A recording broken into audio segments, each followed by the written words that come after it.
The way Maria talked about him, you'd think he was some kind of demigod sculpted from marble. "Oh, Aaron is such a great spotter," she'd sigh, her eyes glazed over like she was remembering a lover's touch. "He's so knowledgeable about nutrition, he makes the best protein shakes, and he's always pushing me to do better." It was Aaron this, and Aaron that, every dinner conversation, every car ride. Aaron was the sun, moon, and stars, and I was just a dull, orbiting planet in her universe. I wasn't stupid. I knew, deep down, that this wasn't just about protein shakes and proper form. I'd met Aaron once, a quick handshake and forced smile at a gym open house. He was the type, tall, with bulging biceps, a too-perfect smile, and that infuriating confidence that seemed to ooze from his pores.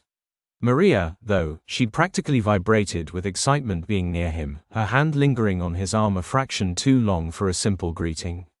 I remember that feeling, that cold twist of betrayal, even before I knew for sure. The gym had become Maria's second home. She'd go every morning before work, sometimes even sneaking away in the evenings after dinner, promising to only be an hour. She'd come back flushed, breathless, not from exertion, but from something else. The stolen glances, the whispered phone calls she'd end abruptly when I entered the room, the sudden change in her behavior, it was all adding up. I wasn't a fool, but I needed proof. I needed to see it for myself. So, I did something I'd never thought I'd do. I hired a private investigator. It felt dirty, like I was invading her privacy, but the alternative, being constantly tormented by doubt, was much worse. He was expensive, but worth every penny. He set up discreet surveillance, targeting the gym. It took a week, but the video he delivered was damning. There it was, in black and white, or rather, in grainy night vision, Maria and Aaron, not lifting weights, but kissing in a dark corner of the locker room. It was a clumsy, desperate embrace, a scene ripped from a bad romance novel. It was everything I feared, and yet, it still hit me like a physical blow. I felt numb. The anger didn't come immediately, it was a cold, hard knot of hurt that settled in the pit of my stomach. For a while, I didn't do anything. I walked around, a ghost in my own life, going through the motions, trying to reconcile the woman I thought I knew with the woman on that video. I thought about confronting her, screaming, but something stopped me. I wanted to see her face when she realized that she wasn't as clever as she thought.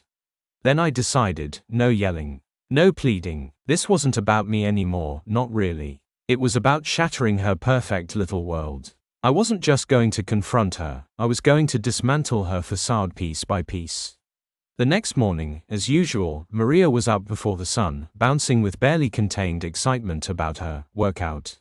I played it cool, even offered her a quick kiss on the cheek. "Have a good one, babe," I said, the irony thick in the air. She grinned, the picture of innocent deceit, and then she was gone. I didn't go to work. Instead, I spent the morning meticulously organizing the video, cutting out the irrelevant bits, leaving just the raw, sickening truth. I made a copy on a thumb drive, a tiny dagger of evidence, a tangible representation of her betrayal. Around lunchtime, I drove to the gym, a place that had become synonymous with her infidelity. The same bright, generic music throbbed through the air. The aroma of sweat and disinfectant filled my nostrils. It was like entering a scene from a nightmare I'd seen 1,000 times. Maria was on the treadmill, her face flushed and happy, and right beside her, Aaron was encouraging her, his hand resting far too casually on her back. I walked towards them. "Hey, babe," I said, trying to sound as normal as possible, as if I wasn't carrying an atom bomb in my pocket. Maria jumped, her eyes wide with surprise. "What are you doing here?" "Oh, just thought I'd come see what all the fuss was about," I replied, my voice dangerously calm. "I wanted to finally meet your super-duper gym buddy." I locked eyes with Aaron, a ghost of a smile on my lips. His own smile faltered a little. He clearly sensed something was amiss. "Aaron, this is my husband, Tim," Maria said, her voice a little shaky. "Nice to meet you, Tim," Aaron said, extending a hand. I took it, the grip firm, but not aggressive. "The pleasure's all mine, Aaron," I said. "In fact, I thought I'd bring you a little something." I pulled out the thumb drive and walked to the large monitor on the wall near the treadmills. I plugged it in and, with a few clicks, the video began playing, the grainy footage of Maria and Aaron's tryst filling the screen. The music seemed to fade into the background. The treadmills went silent. The weightlifters paused, their heavy iron clanking against the floor, everyone's eyes glued to the screen. Maria gasped, her face drained of all color. Aaron's face turned a ghastly shade of red. "Surprise," I said, my voice low and menacing, the satisfaction I was feeling, dark and intoxicating. "Guess you two aren't quite as discreet as you thought." Maria opened her mouth to speak, but no words came out. Aaron, however, found his voice. "This is a lie. You've edited this." "Oh, I wouldn't insult your acting skills, Aaron. Your performance is quite realistic, very convincing," I replied, my voice laced with a sarcasm that cut like a knife. People were whispering, pointing. Maria was a statue of shock, her eyes wide and full of tears. I didn't care. My focus was on Aaron. "So, Aaron, the expert trainer, the nutritional guru, the lover," I said, stepping closer, my voice dropping to a menacing whisper. "You thought you could just waltz into my life and take what's mine. You thought you could hide in the shadows and play house with my wife." He tried to look tough, but I saw the fear flickering behind his eyes. "She's not your property." "No, she's not," I agreed, a dark laugh escaping my lips. "She's not my problem anymore either. But you are. And you, my friend, are about to regret the day you ever met Maria." And that's when I moved. I didn't hesitate. I didn't let the anger simmer. It exploded. I grabbed him by the neck and yanked him forward, his face inches from mine. "Let me make this very clear to you, you messed with the wrong man."